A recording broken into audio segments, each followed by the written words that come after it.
আসসালামু আলাইকুম ভিউয়ার্স, আশা করি আল্লাহর রহমতে ভালো আছেন। বাজারে এখন ধুন্দুল পাওয়া যাচ্ছে। ধুন্দুল দিয়ে অনেক মজার ভর্তা, ভাজি, তরকারি রান্না করে নেওয়া যায়। আজকে আমি আপনাদের সাথে শেয়ার করব চিংড়ি মাছ দিয়ে ধুন্দুল ভাজি। খুবই সুস্বাদু মজার একটি রেসিপি। আশা করছি আজকের রেসিপিটি আপনাদের ভালো লাগবে। আমার চ্যানেলে অলরেডি ধুন্দুল ভর্তা সবজির রেসিপি দেয়া আছে, ডেসক্রিপশন বক্সে দেয়া থাকবে, আপনারা চাইলে দেখে নিতে পারেন। তাহলে চলুন আমার সাথে থেকে দেখে নিন পুরো রেসিপিটি। ধুন্দুল ভাজির জন্য 2টি ধুন্দুল নিয়েছি।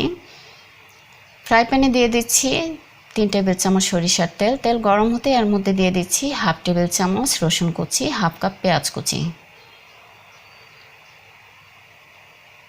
পেঁয়াজ কুচি, রসুন কুচি দেওয়ার পর একটু ভেজে নিচ্ছি।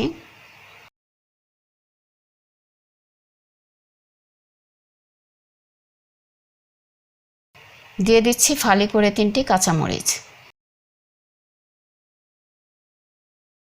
মরিচ দেওয়ার পর একটু নেড়ে এর মধ্যে দিয়ে দিচ্ছি চিংড়ি মাছ। আমি বড় চিংড়ি মাছ ছোট করে কেটে নিয়েছি। আপনারা আপনাদের পছন্দ অনুযায়ী চিংড়ি মাছ ব্যবহার করতে পারেন, তবে আমি ভাজিতে খুব বেশি চিংড়ি মাছ দিই না, সামান্য পরিমাণ চিংড়ি মাছ দিয়ে ভাজি করে থাকি। চিংড়ি মাছ দেওয়ার পর 1 মিনিটের মতো একটু নেড়ে ভেজে নিচ্ছি। দিয়ে দিচ্ছি 1 চা চামচ মরিচ গুঁড়া, দিয়ে দিচ্ছি 1 চা চামচ ধনে গুঁড়া, দিয়ে দিচ্ছি 1/2 চা চামচ হলুদ গুঁড়া। মশলা কষানোর জন্য দিয়ে দিচ্ছি সামান্য পরিমাণ পানি, দিয়ে দিচ্ছি স্বাদ মতো লবণ। চুলার ফ্লেম মিডিয়ামে রেখে মশলা কষিয়ে নিচ্ছি।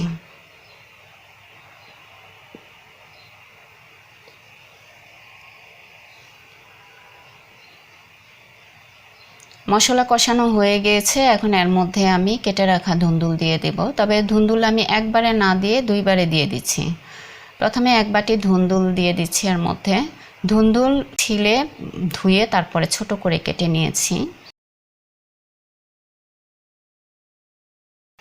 একটু নেড়ে এর মধ্যে দিয়ে দিচ্ছি আরও 1 বাটি ধুন্দুল।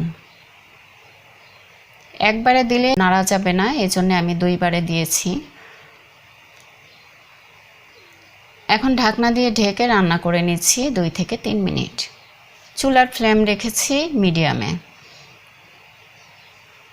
প্রথমে চুলার আঁচ বাড়িয়ে দেওয়া যাবে না, মিডিয়ামে রেখে রান্না করে নিতে হবে।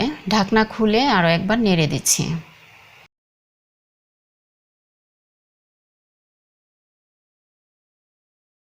ধুন্দুল যেহেতু পানি জাতীয় সবজি, এজন্য ধুন্দুল ভাজিতে কোনো রকম পানি দেওয়ার প্রয়োজন নেই। যে পরিমাণ পানি উঠবে সে পানি দিয়ে ধুন্দুল সিদ্ধ হয়ে যাবে। দেখতেই পাচ্ছেন কি পরিমাণ পানি উঠেছে, এ পানিতে ধুন্দুল সিদ্ধ হয়ে যাবে। এখন চুলার ফ্লেম আমি ফুল ফ্লেমে দিয়ে পানি শুকিয়ে নিচ্ছি। চুলার ফ্লেম না বাড়িয়ে দিলে ধুন্দুলের কালারটা নষ্ট হয়ে যাবে, আর কালার নষ্ট হয়ে গেলে দেখতে যেমন ভালো লাগে না, খেতেও ভালো লাগে না।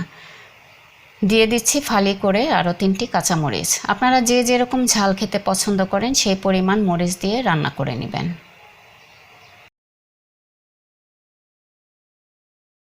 যেহেতু ধুন্দুল খেতে কিছুটা মিষ্টি, এই জন্যে আমি একটু ঝালের পরিমাণটা বাড়িয়ে দিই। ভিউয়ার্স, আপনারা চাইলে এই পর্যায়ে নামিয়ে নিতে পারেন একটু মাখা মাখা ঝোল রেখে, কিন্তু আমি পানিটা শুকিয়ে নিচ্ছি।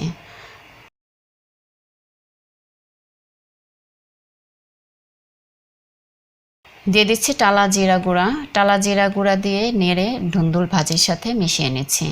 টালা জিরা গুঁড়া বা ধনেপাতা দিয়ে আপনারা রেসিপিটি করতে পারেন, যে কোনো একটি দিয়ে করলেই হয়ে যাবে।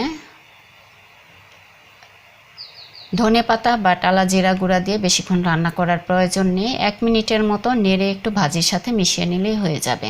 পানি শুকিয়ে গিয়েছে, এখন আমি চুলাটা অফ করে দিচ্ছি।